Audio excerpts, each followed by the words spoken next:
ವಿದ್ಯಾರ್ಥಿಗಳ ಪವರ್ ಮುಂದೆ ಕೊನೆಗೂ ಸರ್ಕಾರ ಮತ್ತು ನಾಯಕರು ತಲೆಬಾಗಬೇಕಾಗಿ ಬಂದಿದೆ.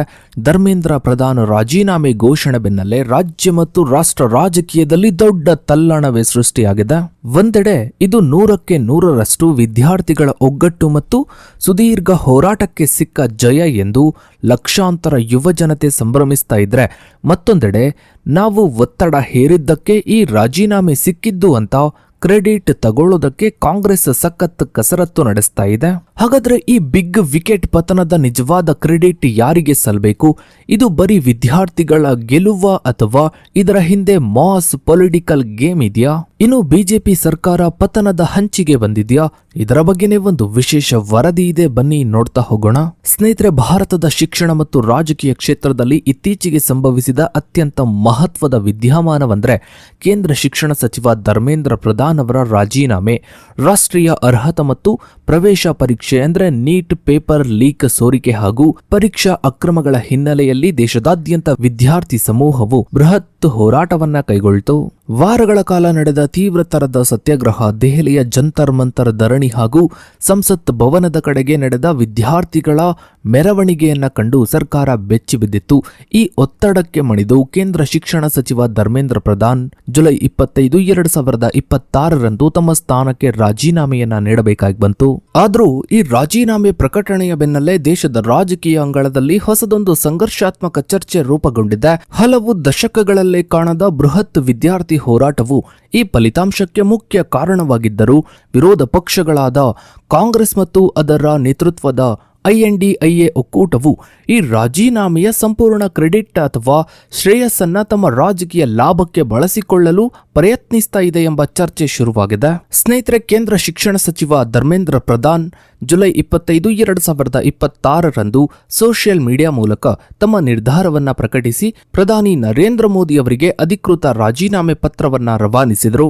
ಆರಂಭದಲ್ಲಿ ಸಂಸತ್ತಿನ ಕಲಾಪಗಳ ವೇದಿಕೆಯಲ್ಲಿ ರಾಜೀನಾಮೆ ನೀಡಲು ನಿರಾಕರಿಸಿದ್ದ ಸಚಿವರು ಕೇಂದ್ರ ಸಂಪುಟದಲ್ಲಿ ತಮ್ಮ ಖಾತೆಯನ್ನ ಬದಲಿಸುವ ಸಾಧ್ಯತೆಗಳ ಕುರಿತು ವದಂತಿಗಳು ಹರಿದಾಡುತ್ತಿದ್ದ ನಡುವೆಯೇ ಈ ಸ್ಥಾನದಿಂದ ಕೆಳಗಿಳಿದರು. ಪ್ರಧಾನ್ ಅವರು ತಮ್ಮ ರಾಜೀನಾಮೆ ಪತ್ರದಲ್ಲಿ ಈ ಬೃಹತ್ ಜನಾಕ್ರೋಶವನ್ನು, ವಿದ್ಯಾರ್ಥಿ ಹೋರಾಟವನ್ನು ದೇಶ ವಿರೋಧಿ ಶಕ್ತಿಗಳು ಮತ್ತು ರಾಜಕೀಯ ಲಾಭಕ್ಕಾಗಿ ದುರ್ಬಳಕೆ ಮಾಡಿಕೊಳ್ಳುವುದನ್ನು ತಡೆಯುವುದು ಹಾಗೂ ವಿದ್ಯಾರ್ಥಿಗಳ ಶೈಕ್ಷಣಿಕ ಭವಿಷ್ಯವು ಕಾನೂನು ಸಂಕೀರ್ಣತೆಗಳಲ್ಲಿ ಸಿಲುಕಿಕೊಳ್ಳದಂತೆ ಕಾಯುವುದು ತಮ್ಮ ಮುಖ್ಯ ಉದ್ದೇಶವೆಂದು ಪ್ರತಿಪಾದಿಸಿದ್ದಾರೆ. ಪರೀಕ್ಷಾ ಲೋಪದೋಷಗಳಿಗೆ ಸಂಬಂಧಿಸಿದಂತೆ ತಾವು ಮೊದಲ ದಿನದಿಂದಲೂ ನೈತಿಕ ಹೊಣೆಗಾರಿಕೆ ಹೊತ್ತಿರುವುದಾಗಿ ತಿಳಿಸಿದ ಇವರು ಕಳೆದ 10 ದಿನಗಳ ಬೆಳವಣಿಗೆಗಳು ತಮ್ಮ ಮನಸ್ಸಿಗೆ ತೀವ್ರ ನೋವುಂಟು ಮಾಡಿವೆ ಎಂದು ಉಲ್ಲೇಖಿಸಿದ್ದಾರೆ. ಸ್ನೇಹಿತರೆ, ಧರ್ಮೇಂದ್ರ ಪ್ರಧಾನ್ ಅವರ ಈ ರಾಜೀನಾಮೆಯು ರಾಜಕೀಯ ಇತಿಹಾಸದ ಅಪರೂಪದ ವಿಪರ್ಯಾಸವನ್ನ ಪ್ರತಿಬಿಂಬಿಸುತ್ತೆ. ಯಾಕಂದ್ರೆ ಸುಮಾರು 3 ದಶಕಗಳ ಹಿಂದೆ ಅಂದ್ರೆ 1997ರಲ್ಲಿ ಒಡಿಶಾದಲ್ಲಿ ಅಖಿಲ ಭಾರತೀಯ ವಿದ್ಯಾರ್ಥಿ ಪರಿಷತ್ ಅಂದ್ರೆ ABVP ನಾಯಕನಾಗಿದ್ದ ಧರ್ಮೇಂದ್ರ ಪ್ರಧಾನ್ ಅವರು ಅಂದಿನ ರಾಜ್ಯ ಸರ್ಕಾರದ ವಿರುದ್ಧ ಪ್ರಶ್ನೆ ಪತ್ರಿಕೆ ಸೋರಿಕೆ ಖಂಡಿಸಿ 1500ಕ್ಕೂ ಹೆಚ್ಚು ವಿದ್ಯಾರ್ಥಿಗಳ ಪ್ರತಿಭಟನೆಯನ್ನ ಮುನ್ನಡೆಸಿದ್ರು. ಆ ಸಂದರ್ಭದಲ್ಲೂ ಕೂಡ ಪೊಲೀಸ್ ಲಾಠಿ ಚಾರ್ಜ್ಗೆ ಒಳಗಾಗಿ ಗಾಯಗೊಂಡಿದ್ದ ಪ್ರಧಾನ್ ನಂತರದ ದಿನಗಳಲ್ಲಿ ಪ್ರಮುಖ ಯುವ ನಾಯಕನಾಗಿ ಹೊರಹೊಮ್ಮಿದ್ರು.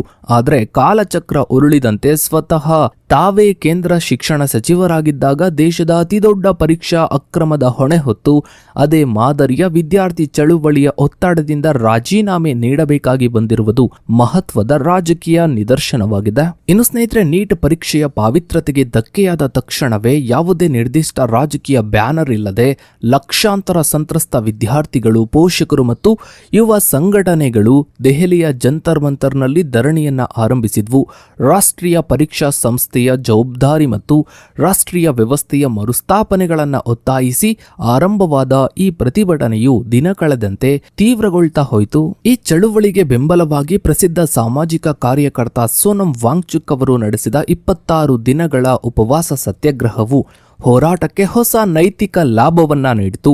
ಜುಲೈ 20ರಂದು ವಿದ್ಯಾರ್ಥಿಗಳು ಆಯೋಜಿಸಿದ್ದ ಸಂಸತ್ ಚಲೋ ಪಾದಯಾತ್ರೆಯ ವೇಳೆ ದೆಹಲಿ ಪೊಲೀಸರು ಲಾಠಿ ಚಾರ್ಜ್ ಹಾಗೂ ಅಶ್ರುವಾಯು ಪ್ರಯೋಗಿಸಿದಾಗ ಪ್ರತಿಭಟನೆಯು ದೇಶದಾದ್ಯಂತ ವ್ಯಾಪಿಸಿತು. ಪರಿಸ್ಥಿತಿಯ ಗಂಭೀರತೆಯನ್ನ ಅರಿತ ಕೇಂದ್ರ ಸರ್ಕಾರವು ಪರೀಕ್ಷಾ ಅಕ್ರಮಗಳ ತನಿಖೆಯನ್ನು ಕೇಂದ್ರ ತನಿಖಾ ದಳಕ್ಕೆ ಅಂದ್ರೆ ಸಿಬಿಐಗೆ ವಹಿಸಿತು ಮತ್ತು ಎನ್ಟಿಎ ಸಂಸ್ಥೆಯ 47ಕ್ಕೂ ಹೆಚ್ಚು ಅಧಿಕಾರಿಗಳನ್ನ ಸೇವೆಯಿಂದ ವಜಾಗೊಳಿಸಿತು. ಮುಂದಿನ ವರ್ಷದಿಂದ ಕಂಪ್ಯೂಟರ್ ಆಧಾರಿತ ಪರೀಕ್ಷೆ ಮಾದರಿ ಬದಲಾಗುವುದಾಗಿ ಹಾಗೂ ಕಠಿಣ ಪರೀಕ್ಷಾ ಅಕ್ರಮ ತಡೆ ಕಾಯ್ದೆಯನ್ನ ಜಾರಿಗೆ ತರುವುದಾಗಿ ಸರ್ಕಾರ ಘೋಷಿಸಿತು. ಆದರೂ ಕೂಡ ಶಿಕ್ಷಣ ಸಚಿವರ ರಾಜೀನಾಮೆ ನೀಡುವವರೆಗೂ ಕೂಡ ನಾವು ಹೋರಾಟವನ್ನ ಹಿಂಪಡೆಯುವುದಿಲ್ಲ ಎಂದು ವಿದ್ಯಾರ್ಥಿಗಳು ಸ್ಪಷ್ಟ ಎಚ್ಚರಿಕೆಯನ್ನ ನೀಡಿದರು. ಇನ್ನು ಸ್ನೇಹಿತರೆ, ವಿದ್ಯಾರ್ಥಿ ಹೋರಾಟವು ಸೃಷ್ಟಿಸಿದ ಸಾರ್ವಜನಿಕ ಆಕ್ರೋಶವನ್ನ ಗ್ರಹಿಸಿದ ವಿಪಕ್ಷ ಅಂದ್ರೆ ಕಾಂಗ್ರೆಸ್ ಮತ್ತು INDIA ಒಕ್ಕೂಟವು ಈ ವಿಷಯವನ್ನ ಸೂಕ್ತ ಹಾಗೂ ಬೀದಿ ಹೋರಾಟಗಳಲ್ಲಿ ತೀವ್ರವಾಗಿ ಬಳಸಿಕೊಳ್ತು. ಲೋಕಸಭೆಯ ವಿರೋಧ ಪಕ್ಷದ ನಾಯಕ ರಾಹುಲ್ ಗಾಂಧಿಯವರು ಸಂಸತ್ತಿನಲ್ಲಿ ಮತ್ತು ಪತ್ರಿಕಾಗೋಷ್ಠಿಗಳಲ್ಲಿ ವಿದ್ಯಾರ್ಥಿಗಳ ಪರವಾಗಿ ಧ್ವನಿ ಎತ್ತಿ ಧರ್ಮೇಂದ್ರ ಪ್ರಧಾನ್ ಅವರನ್ನ ವಜಾಗೊಳಿಸಬೇಕು ಎಂದು ಸತತವಾಗಿ ಒತ್ತಾಯಿಸಿದರು. ಸಂಸತ್ತಿನ ಮುಂಗಾರು ಅಧಿವೇಶನದಲ್ಲಿ ಘೋಷಣೆಗಳೊಂದಿಗೆ ಕಲಾಪಗಳನ್ನು ನಿರಂತರವಾಗಿ ಸ್ತಬ್ಧಗೊಳಿಸಿದ ವಿಪಕ್ಷಗಳು ಸಚಿವರ ರಾಜೀನಾಮೆ ನೀಡದ ಹೊರತು ಯಾವುದೇ ವಿಷಯದ ಮೇಲೆ ಚರ್ಚೆಗೆ ಸಾಧ್ಯವಿಲ್ಲ ಎಂದು ಪಟ್ಟು ಹಿಡಿದವು. ರಾಹುಲ್ ಗಾಂಧಿ ಸೇರಿದಂತೆ ವಿಪಕ್ಷದ ನಾಯಕರು ಪ್ರಧಾನಮಂತ್ರಿ ನರೇಂದ್ರ ಮೋದಿ ಅವರ ಅಧಿಕೃತ ನಿವಾಸದ ಬಳಿ ಧರಣಿ ನಡೆಸಿ ಬಂಧನಕ್ಕೊಳಗಾದ್ರು ಹಾಗೂ ಗಾಂಧಿ ಸ್ಮೃತಿಗೆ ಸಾಂಕೇತಿಕ ಪಾದಯಾತ್ರೆ ನಡೆಸಿ ಸರ್ಕಾರದ ಕ್ರಮಗಳನ್ನು ಖಂಡಿಸಿದ್ರು. ಪ್ರಧಾನಿ ನರೇಂದ್ರ ಮೋದಿಯವರು ಪರೀಕ್ಷಾ ಅಕ್ರಮ ತಡೆ ಕಾಯ್ದೆ ಫಾಸ್ಟ್ ಟ್ರ್ಯಾಕ್ ಕೋರ್ಟ್ ಮಸೂದೆಯನ್ನ ತರುವುದಾಗಿ ನೀಡಿದ ಮಧ್ಯರಾತ್ರಿಯ ವಿಡಿಯೋ ಸಂದೇಶವನ್ನು ತಿರಸ್ಕರಿಸಿದ ವಿಪಕ್ಷಗಳು ಪ್ರಧಾನವರ ಬೇರೆ ಖಾತೆಗೆ ವರ್ಗಾಯಿಸುವ ಸಂಪುಟದ ಪ್ರಸ್ತಾಪವನ್ನ ಒಪ್ಪದೆ ಅವರ ನೇರ ಸಚಿವ ಸ್ಥಾನದ ವಜಕ್ಕೆ ಒತ್ತಾಯಿಸಿದರು. ಈ ನಿರಂತರ ಸಂಸದೀಯ ಪ್ರತಿರೋಧವು ಸರ್ಕಾರದ ಮೇಲೆ ಹೆಚ್ಚುವರಿ ರಾಜಕೀಯ ಒತ್ತಡವನ್ನ ನಿರ್ಮಿಸಿತು. ಇನ್ನು ಸ್ನೇಹಿತರೆ, ಧರ್ಮೇಂದ್ರ ಪ್ರಧಾನ್ ಅವರ ರಾಜೀನಾಮೆ ಹೊರಬಿದ್ದ ತಕ್ಷಣವೇ ಕಾಂಗ್ರೆಸ್ನ ಪ್ರಧಾನ ಕಾರ್ಯದರ್ಶಿ KC ವೇಣುಗೋಪಾಲ್ ಮತ್ತು ರಾಹುಲ್ ಗಾಂಧಿ ಸೇರಿದಂತೆ ಹಿರಿಯ ನಾಯಕರು ಇದನ್ನ ತಮ್ಮ ಪಕ್ಷ ಮತ್ತು ವಿಪಕ್ಷಗಳ ಜಂಟಿ ಹೋರಾಟಕ್ಕೆ ಸಿಕ್ಕ ದೊಡ್ಡ ಜಯ ಎಂದು ಬಣ್ಣಿಸಿದ್ರು. ವಿಪಕ್ಷಗಳು ಸಂಸತ್ತನ್ನ ಸ್ತಬ್ಧಗೊಳಿಸಿ ಬೀದಿಯಲ್ಲಿ ಹೋರಾಟ ನಡೆಸಿದ್ದರಿಂದಲೇ ಸರ್ಕಾರ ಮಣಿಯಬೇಕಾಯಿತು ಎಂಬ ವಾದವನ್ನ ಕಾಂಗ್ರೆಸ್ ಮುನ್ನೆಲೆಗೆ ತಂದಿತ್ತು. ಆದರೆ ಈ ರಾಜಕೀಯ ಕ್ರೆಡಿಟ್ ಅನ್ನ ಪಡೆದುಕೊಳ್ಳುವ ಯತ್ನವು ತೀವ್ರ ಚರ್ಚೆಗೆ ಗುರಿಯಾಗಿದೆ. ಬಿಜೆಪಿ ನಾಯಕರು ಹಾಗೂ ಸ್ವತಃ ಸರ್ಕಾರದ ವಕ್ತಾರರು ಕಾಂಗ್ರೆಸ್ ಪಕ್ಷವು ವಿದ್ಯಾರ್ಥಿಗಳ ನೈಜ ಕಾಳಜಿಗಳನ್ನ ಬಗೆಹರಿಸುವ ಬದಲು ಪ್ರತಿಭಟನೆಯನ್ನ ರಾಜಕೀಯ ಉಪಕರಣವಾಗಿ ಬಳಸಿಕೊಳ್ತಾ ಇದೆ ಎಂದು ಆರೋಪಿಸಿದ್ದಾರೆ. ವಿದ್ಯಾರ್ಥಿಗಳು ದೆಹಲಿಯ ಜಂತರ್ ಮಂತರ್ನಲ್ಲಿ ಸುದೀರ್ಘ 28 ದಿನಗಳ ಕಾಲ ಅನುಭವಿಸಿದ ಕಷ್ಟ, ಪೊಲೀಸ್ ದೌರ್ಜನ್ಯ ಮತ್ತು ಸಾರ್ವಜನಿಕ ಬೆಂಬಲವೇ ಈ ರಾಜೀನಾಮೆಗೆ ಮುಖ್ಯ ಕಾರಣವಾಗಿದ್ದು ವಿಪಕ್ಷಗಳು ಇದರ ಕ್ರೆಡಿಟ್ ಅನ್ನ ತೆಗೆದುಕೊಳ್ಳಲು ಯತ್ನಿಸ್ತಾ ಇವೆ ಎಂಬ ಚರ್ಚೆಗಳು ಸಾರ್ವಜನಿಕ ವಲಯದಲ್ಲೂ ಕೂಡ ಕೇಳಿಬರ್ತಾ ಇದೆ. ಈ ಸಂಪೂರ್ಣ ಯಶಸ್ಸು ಸ್ವತಂತ್ರ ವಿದ್ಯಾರ್ಥಿಗಳ ಶಕ್ತಿಗೆ ಸೇರಿದ್ದಾಗಿದ್ದು ವಿಪಕ್ಷಗಳ ಪಾತ್ರವು ಕೇವಲ ಆ ಸಂದರ್ಭವನ್ನ ರಾಜಕೀಯವಾಗಿ ಬಳಸಿಕೊಳ್ಳುವುದಕ್ಕೆ ಸೀಮಿತವಾಗಿತ್ತು ಎಂಬುದು ರಾಜಕೀಯ ವಿಶ್ಲೇಷಕರ ಅಭಿಪ್ರಾಯವಾಗಿದೆ. ಒಂದಂತೂ ಬಹಳ ಸ್ಪಷ್ಟವಾಗಿ ಕ್ಲಿಯರ್ ಆಗಿದೆ, ಈಗಿನ ಯುವ ಜನತೆ ಯಾವುದೇ ರಾಜಕೀಯ ಪಕ್ಷಗಳಿಗೆ ಅಥವಾ ರಾಜಕಾರಣಿಗಳಿಗೂ ಕೂಡ ಸಪೋರ್ಟ್ ಮಾಡೋದಿಲ್ಲ.